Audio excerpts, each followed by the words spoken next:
Well, a first of its kind rural health research program is happening in Franklin Parish. Sophia Ridley tells us what it's for and why they need your help. Sophia? That's right, Jennifer. I spoke to the community engagement coordinator for the Rural Heart and Lung Study. He tells me this research is comparing two rural areas here in Louisiana, Franklin and Assumption Parish. They are incredibly similar in a lot of ways, but one difference stands out: health.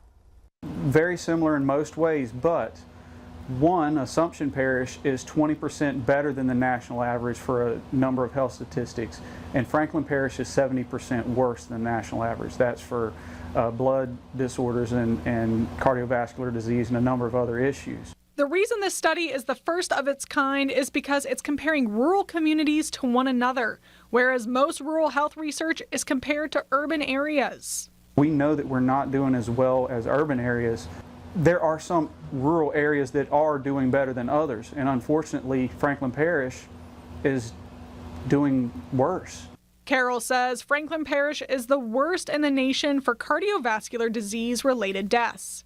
He's lived there almost his entire life, and health is something he cares about deeply.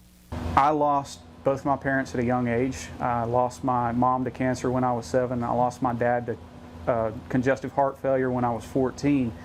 And so this really hits home for me, the way that this can impact lives and families. Many rural residents in Louisiana are underserved. Carol says this program provides opportunities for testing and medical information that many rural residents don't have access to. They will receive their full results, detailed results of thousands of dollars worth of testing that they didn't have to pay for, testing that's not available to anyone in this area on a normal basis, and they can take these test results back to their primary care physician. Carol hopes that this study can positively affect the future of the community he cares about so much. These are my people, these are my neighbors, and I want us to stop losing people at young ages. I want us to get answers that maybe a few years down the road we can have some solutions in place and stop losing so many people at too young an age. The study leaves Franklin Parish in December, but Carol says they need more men, African Americans, and younger people ages 25 to 35 to participate. If you're interested, visit theruralstudy.org. Jennifer?